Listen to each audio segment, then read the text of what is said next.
나는 주님의 것이라는 제목으로 말씀 전하겠습니다. 우리 한 번 더 인사했으면 좋겠습니다. 나는 주님의 것입니다. 나는 주님의 것입니다.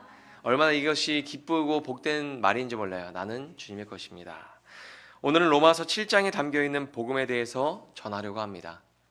바울이 로마서에서 복음을 말하고 있는 방식을 보면 유대교에서 신앙의 뼈대가 되었던 율법을 그리스도 안에서 재해석할 수 있도록 도와주고 있습니다. 율법에 대한 잘못된 이해가 복음, 예수 그리스도를 붙들기보다는 율법을 붙들고 신앙생활하게 만들었습니다.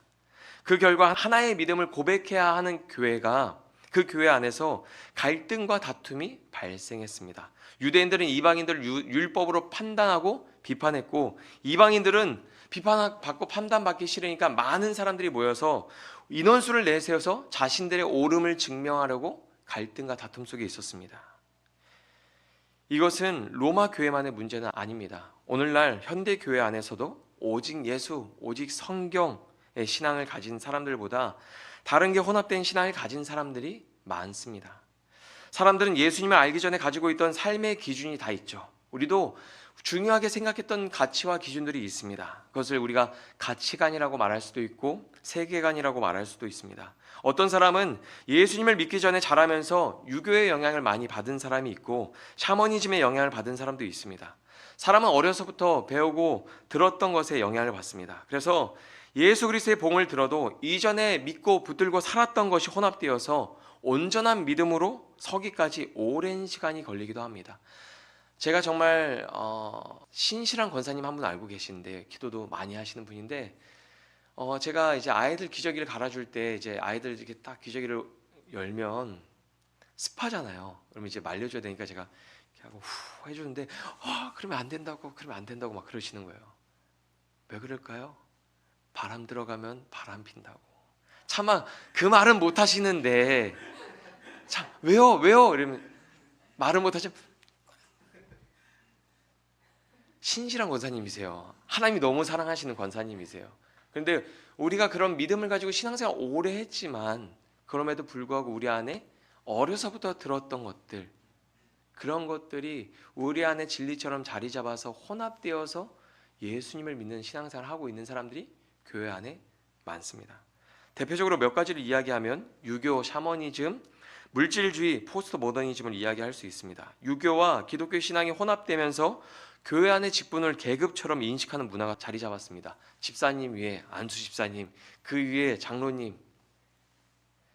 하나님이 주신 직분을 계급처럼 인식하고 그 직분을 받는 순간 수직관계가 형성되는 것처럼 잘못된 문화가 교회 안에 자리 잡았습니다. 추도 예배도 제사에 익숙한 유교 사상을 가진 한국 사람들에게 제사 대신 추도 예배를 드리도록 한 것입니다. 추도 예배를 잘못됐다고 생각하진 않아요. 부모님의 신앙 안에서 우리가 함께 모여서 하나님을 예배하는 건 좋습니다. 근데 처음에 그 시작이 유교 사상을 가지고 있는 그리스도인들에게 익숙한 제사를 추도 예배로 바꾸었다는 것을 말하고 있는 거예요. 샤머니즘과 기독교 신앙이 혼합되면서 전지전능하신 창조주 하나님을 내 소원을 들어주는, 그리고 나쁜 기운을 막아주는 그냥 그 정도의 신으로 생각하게 만듭니다. 과거의 조상들이 물을 떠다 놓고 어떻게 했습니까? 천지신명께 비나이다. 그러면서 신이 나의 어떠한 정성을 보고 감동받으면 복을 내려주고 나의 기도를 들어주는 것으로 생각했죠. 그렇게 하나님을 생각하고 신앙생활을 하는 사람들이 여전히 존재합니다. 하나님의 마음을 움직이고 감동을 주기 위해서 헌금하고 봉사하고 열심히 예배드립니다. 신앙에 대한 열심이 복음에 대한 바른 이해에서 오는 것이 아니라 그런 샤머니즘적인 생각에서 오는 사람들이 있죠. 그래서 우리가 이사 갈 때도 날짜를 받고 결혼할 때도 날짜를 받는 분들이 교회 안에 있어요. 제가 최근에 알게 됐는데 이사 가기 전에 먼저 밥통을 집에다 두는 분들이 있고, 그 이야기를 물어봤더니 경험해 보신 분이 있더라고요. 근데 저희 집은 밥통 대신 어머님이 저희를 먼저 보내서 거기서 자라 그랬어요. 이런 분도 있고, 교회 다니는데 부동산에서 집주인을 만나서 저희가 교회 다니는데 이런 걸 했어요 했더니 그분도 기독교인인데 할 건 해야죠, 이런 이야기를 했다는 이야기를 제가 들었어요. 여러분, 오늘의 운세 타로점을 보는 기독교인들이 얼마나 많습니까? 제가 건너 들었는데 무당이 이런 이야기를 했대요. 기독교인들, 교회 다니는 사람들 우리 집에 많이 온다. 나름 우리가 신발이 있는 집이다라는 걸 이야기하기 위해서 그런 이야기 하는 거죠. 근데 그런 분이 이런 이야기를 했다 그래요. 교회에서 사람들이 많이 오는데 어떤 사람들은 진짜 그리스도인들이 오면 내보낸다는 거예요. 나보다 더 큰 신이 너와 함께하고 있으니까 점을 볼 수 없다, 나가라. 이게 진짜인지 아닌지 모르겠지만 그런 이야기를 했다 그래요. 물질주의와 기독교 신앙이 혼합되어서 나온 게 번영 신학입니다. 기복주의 신앙은 영적인 성숙과 거룩을 추구하기보다는 눈에 보이는 물질을 복으로 여기게 만들었습니다. 하나님이 주시는 복의 개념이 사업이 잘 되고 점점점 번영하면서 자녀가 명문대를 가고 그런 하나님이 주는 복의 개념을 그런 것들로 변질시켰습니다. 그래서 그 복을 받기 위해서 열심히 기도하고 신앙생활하다가 사업이 어려움이 오고 망하고 자녀가 명문대에 가지 못하면 상처받아서 교회를 떠난 일들이 있었죠. 마지막으로 포스터 모더니즘과 기독교 신앙이 혼합된 것입니다. 오늘날 우리에게 가장 가깝게 느껴질 것입니다. 포스트 모더니즘은 절대적인 진리는 없다라고 믿습니다. 개인이 가지고 있는 진리를 존중하려고 하는 거죠. 그래서 누군가 어떤 자기의 주장을 이야기하면 나와 달라도 그럴 수 있지, 인정해 주는 게 포스트 모더니즘의 문화예요. 그래서 남자가 나는 여자야 라고 말할 때 존중해 줘야 합니다. 포스트 모더니즘 문화 속에서 살아가기 때문에 그것이 가능한 거죠. 만약에 상상해 보세요. 저희가 과거에 유교 사상이 지배적일 때 남자가 나는 여자예요 라고 하고 치마를 입고 다녀요. 몽둥이로 두드려 맞았을 거예요. 그럼 옆에 있는 사람들이 개인의 취향을 존중해 줘야지, 그런 사람이 있었을까요? 아니요. 잘했어. 당신이 안 때렸으면 내가 때렸을까 막 이러면서 아마 그랬을 거예요. 진리보다 개인의 만족과 경험을 중요하게 여기는 게 포스트 모더니즘이에요. 요즘 사회를 코로나 이후에 나노 사회라고 말합니다. 극심한 개인주의 시대입니다. 과거에는 혼밥하는 게 부끄러운 일이었지만 요즘은 자연스러운 사회가 되었습니다. 핵가족이 아니라 1인 가구가 급증한 사회입니다. 그 사회 속에서 포스터 모더니즘이 기독교 신앙과 혼합되어서 나타나는 현상이 오늘날 한국교회에서 우리가 쉽게 경험할 수 있습니다. 하나님의 주권에 순종하는 것보다 나의 선택이 중요합니다. 교회는 유기적 연합 공동체입니다. 그러나 오늘날 교회 공동체에서 나의 선택이 더 중요한 거죠. 선택적으로 연결하는 겁니다. 연합되어 있지 않고 선택적으로. 뭐냐면 내가 원하면 참여하고 교제하고 나에게 필요하지 않다고 생각되면 그냥 차단하는 거죠. 연합이 아니에요. 선택적 연결입니다. 목회자는 한국에서 자기를 브랜딩해야 하는 콘텐츠 생산자가 되어버렸습니다. 성도는 팬덤화가 되었어요. 연예인을 좋아하듯이 좋아하는 목회자를 막 따라가죠. 그리스도를 따라야 되는데 목회자를 따라가고 그러다 목사한테 실망스러운 모습이 드러나면 교회를 떠납니다. 그게 오늘날 한국 교회에서 일어나는 일들입니다. 당시 로마 교회 안에도 그리스도의 복음을 붙들고 신앙생활을 해야 되지만 그러지 못한 사람들이 있었던 거죠. 기독교 신앙을 가졌지만 여전히 이전에 붙들고 살았던 율법의 영향을 받았던 유대 그리스도인들이 있었습니다. 그래서 바울은 그리스도 안에서 율법을 재해석하도록 돕는 거죠. 우리가 그리스도를 알기 전에 진리처럼 붙들고 살았던 모든 가치는 그리스도 안에서 재해석되어야 합니다. 그리고 진리가 아닌 것들은 버리고 오직 진리만 붙들고 살아야 합니다. 로마서 7장 이전에 기록된 말씀을 살펴보면 바울은 율법의 바른 이해를 돕기 위해서 아브라함과 할례의 이야기로 율법을 설명하고 아담과 그리스도의 이야기로 율법을 설명했습니다. 그리고 오늘 말씀에서는 결혼의 개념을 통해서 율법의 개념을 설명하고 있습니다.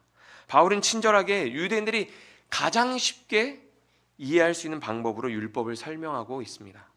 우리도 교회의 하나됨을 지키기 위해서 바울처럼 성경을 깊이 이해하고 신앙이 연약한 자들에게 친절할 수 있기를 소망합니다. 여러분, 남편이 있을 때 다른 남자를 만나면 간음입니다. 하지만 남편이 죽고 다른 남자를 만나면 그것은 간음이 아닙니다. 남편이 죽으면 법에서 자유롭게 되기 때문입니다. 오늘 본문 2절에서 3절 말씀 우리 같이 읽어볼까요? 남편이 있는 여인이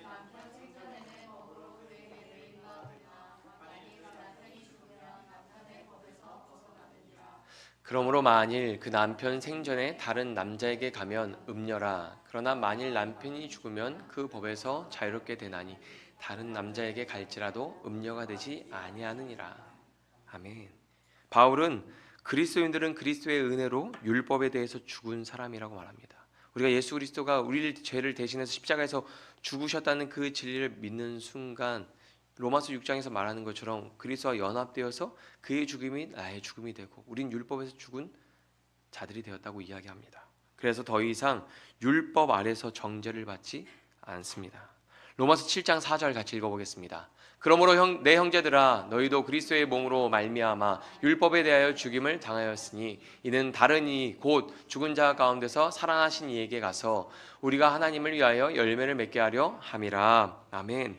그리스도를 믿는 순간 그리스도의 죽음이 나의 죽음이 되고 우리는 율법과 사별하고 예수님과 결혼한 존재가 되는 것입니다. 우리의 신분에 변화가 생겼습니다. 그러나 옷을 갈아입었다고 해서 생각까지 쉽게 바뀌는 것은 아니죠. 이스라엘 백성들이 출애굽한 후에 광야에서 다시 애굽으로 돌아가서 노예가 되고 싶어 했던 것처럼 신분이 변하고 자유가 주어져도 이전의 삶으로 돌아가려고 하는 모습이 여전히 우리 안에 남아 있습니다. 사람들은 좋은 것보다 익숙한 것을 좋아합니다.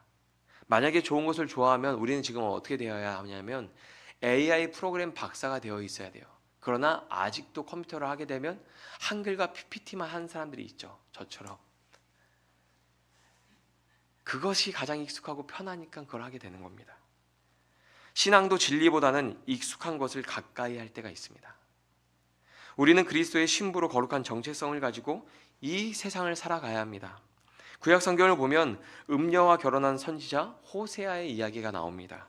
호세아 1장 2절 말씀 읽어보겠습니다. 여호와께서 처음 호세아에게 말씀하실 때 여호와께서 호세아에게 이르시되 너는 가서 음란한 여자를 맞이하여 음란한 자식들을 낳으라. 이 나라가 여호와를 떠나 크게 음란함이니라 하시니. 아멘. 하나님께서 호세아 선지자에게 음란한 여인을 찾아가서 그를 아내로 삼으라고 말씀하셨어요. 그런 일을 만약에 겪게 되면 어떻게 합니까? 그 여인이 남편한테 너무 고마워하고 남편한테 헌신적인 사랑을 해야 될 것 같은데 그렇지 않았죠.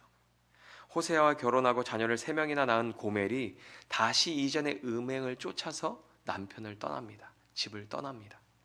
시간이 지나고 자녀를 3명이나 낳았지만 마음은 여전히 과거에 사랑했던 잘못된 사랑에 얽매여서 음행을 저지릅니다. 중요한 포인트는 고멜은 그것을 사랑했고 결국 자기가 사랑하는 것을 찾아갔다는 겁니다. 그리스도를 십자가에 못 박은 죄를 여전히 사랑하는 모습이 우리에게는 없기를 바랍니다. 고멜을 향한 호세아 선지자의 사랑은 영적으로 타락한 우상 숭배하는 이스라엘을 향한 이스라엘 끝까지 사랑하는 하나님의 사랑을 반영해서 보여주고 있는 스토리입니다. 호세아 3장 1절에서 3절 말씀 우리 한번 같이 읽어보겠습니다. 여호와께서 내게 이르시되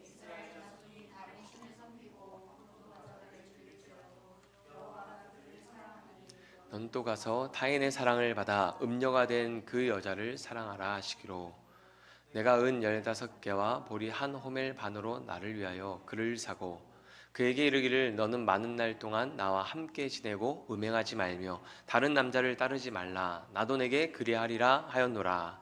아멘. 하나님은 고멜과 같은 죄인을 위해서 예수님의 생명을 값으로 내어주시고 우리를 거룩한 주의 신부로 하나님의 소유로 백성으로 삼으셨습니다. 바울은 그 목적을 분명히 우리에게 말해주고 있습니다. 로마서 7장 4절 말씀입니다. 다시 한번 읽어보겠습니다. 그러므로 내 형제들아 너희도 그리스도의 몸으로 말미암아 율법에 대하여 죽임을 당하였으니 이는 다르니 곧 죽은 자 가운데서 살아나신 이에게 가서 우리가 하나님을 위하여 열매를 맺게 하려 함이라. 아멘. 바울은 죄인을 주님의 것으로 삼으신 이유, 주님의 소유로 삼으신 이유를 설명합니다. 부활의 주님에게 속한 자가 되어서 어떻게 해요? 하나님을 위하여 열매 맺게 하려 함이라. 예수님을 믿고 제사함을 받은 성도는 모두 다 부활하신 주님의 소유입니다. 아멘. 우리는 부활하신 주님의 소유입니다. 우리를 주님의 소유로 삼으신 목적은 하나님의 영광을 위해서 열매 맺게 하는 겁니다. 오직 그 일을 위해서 예수님은 십자가에서 죽으셨고 다시 살아나셨습니다. 그렇다면 우리 인생의 목적은 분명해집니다. 하나님의 나라의 열매를 맺는 것입니다. 내가 나를 증명하고 세상에서 많은 부와 명예를 얻는 것이 아니라 어떠한 형편과 상황에 있든지 하나님을 위한 열매를 맺어가는 것입니다. 갈라디아서에 보면 성령의 열매를 소개해주고 있습니다. 같이 읽어보겠습니다. 오직 성령의 열매는 사랑과 희락과 화평과 오래 참음과 자비와 양성과 충성과 온유와 절제니 이 같은 것을 금지할 법이 없느니라. 그리스도 예수의 사람들은 육체와 함께 그 정욕과 탐심을 십자가에 못 박았느니라. 아멘. 바울은 예수님과 결혼한 목적이 하나님의 나라를 위해서 열매 맺는 것이라고 이야기하면서 그 이전의 삶이, 그 이전의 결혼 생활이 어땠는지를 대조적으로 보여줍니다. 7장 5절 말씀입니다. 같이 읽어보겠습니다. 우리가 육신에 있을 때에는 율법으로 말미암는 죄의 정욕이 우리 지체 중에 역사하여 우리로 사망을 위하여 열매를 맺게 하였더니 아멘. 우리는 모두 예수님을 모를 때는 육체의 정욕의 지배를 받아서 사망의 열매를 맺는 인생이었습니다. 어떠한 일을 하든지 비참하고 결국에는 사망의 열매를 맺을 수밖에 없는 그런 인생이었습니다. 그런데 예수님은 하나님을 위하여 열매를 맺는 인생이 되도록 우리를 그분의 소유로 삼아주셨습니다. 그리고 그것을 위해서 자기를 희생하셨습니다. 십자가에 달리셨고 옆구리를 창에 찔리셔서 모든 물과 피를 쏟으셨고 그 전에는 채찍에 모든 살과 근육과 다 찢기셔서 온몸이 상하셨죠. 무엇을 위해서요? 우리에게 하나님을 위한 열매를 맺기 위해서. 바울은 선언합니다. 복음을 선포합니다. 우리가 얽매여 있었던 것에서 죽었다. 율법에서 우리는 벗어났다. 바울은 그렇게 복음을 선포합니다. 이제는 그리스도 안에서 완전한 새로운 인생이 되었다는 뜻입니다. 오늘 보면 6절에서 이렇게 이야기합니다. 이제는 우리가 얽매였던 것에 대하여 죽었으므로 율법에서 벗어났으니 이러므로 우리가 영의 새로운 것으로 삼길 것이요 율법 조문에 묵은 것으로 아니할지니라. 아멘. 바울이 이런 이야기를 하는 겁니다. 과거의 남편 율법에 대해서 우리는 죽고 죄에서 자유를 얻었습니다. 이제는 예수님과 결혼한 자가 되었습니다. 당신들은 율법과 결혼한 삶을 사시겠습니까? 예수님과 결혼한 삶을 사시겠습니까? 여러분, 우리가 어떤 삶을 선택해야 할까요?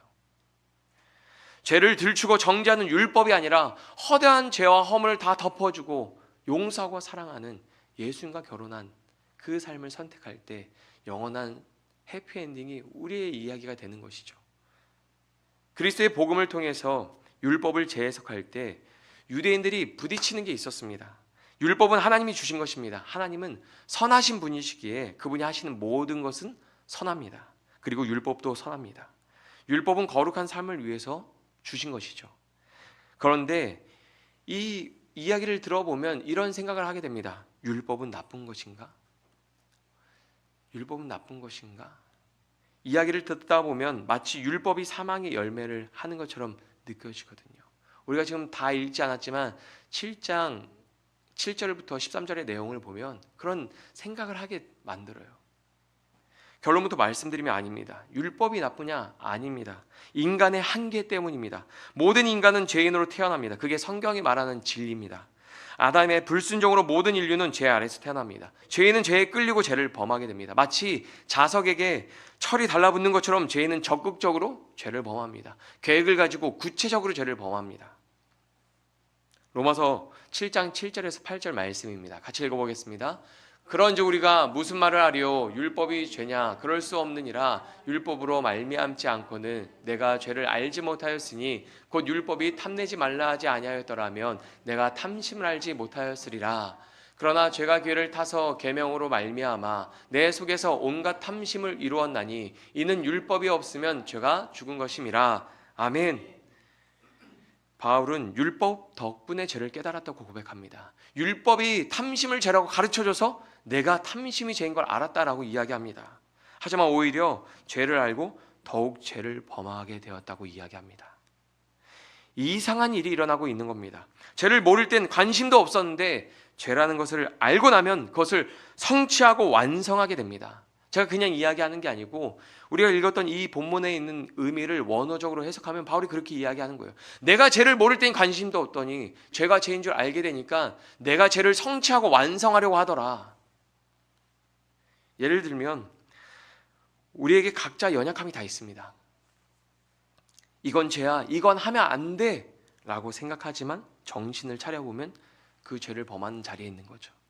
이건 안 돼, 이건 죄야 라고 생각하지만 정신을 차려보면 이미 죄를 다 지어버리고 성취하고 수치심과 부끄러움 앞에 있는 거죠.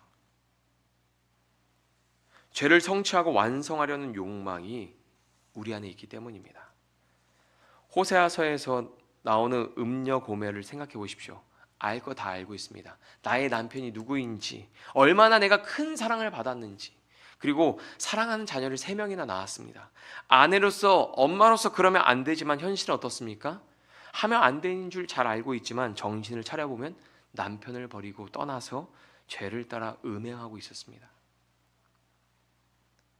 바울이 그런 이야기를 하는 거예요. 로마서 7장 10절 말씀 같이 읽어보겠습니다. 생명에 이르게 할 계명이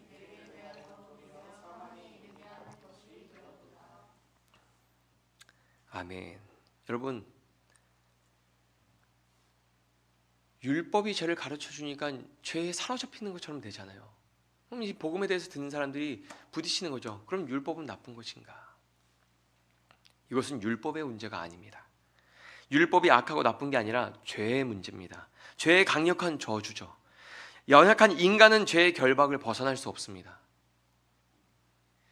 오늘 본문 9절 말씀 9절에 보면 이렇게 기록합니다. 전에 율법을 깨닫지 못했을 때에는 내가 살았더니 계명의 이름에 죄는 살아나고 나는 죽었도다. 바울이 고백합니다. 죄를 깨달으니까 오히려 죄가 살아나고 나는 죽었다. 율법으로는 죄를 죽일 수 없습니다. 율법은 죄를 드러내고 가르쳐 줄 뿐입니다. 13절에서 이렇게 이야기합니다.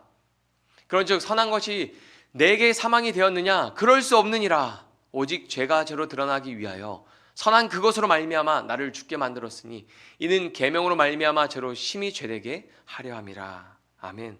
무슨 말입니까? 율법은 죄를 고발하고 있다는 겁니다. 화재 경보기가 울리는 것처럼 율법은 죄를 고발하고 죄의 위험을 알려줍니다. 죄는 어떠한 모양을 하고 있더라도 죄라는 것을 알려주는 겁니다. 죄가 무엇입니까? 하마르티아라고 하는 단어죠. 관역에서 벗어났다는 뜻입니다. 어떤 모양을 하고 있든지 죄는 다 죄라는 것을 고발하고 있는 거죠. 하나님의 뜻에서 벗어난 것, 그것은 어떠한 선한 모양을 하고 있다고 할지라도 죄라는 것을 고발하는 게 율법입니다. 아무리 선한 것처럼 포장해도 율법은 그것을 죄라는 것을 고발하고 들춰냅니다. 그러나 중요한 것은 죄를 알아도 인간은 그 죄를 벗어나지 못합니다. 오늘 본문 15절 말씀 같이 읽어보겠습니다. 내가 행하는 것을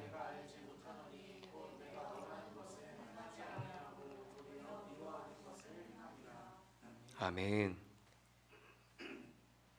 우리 이야기죠.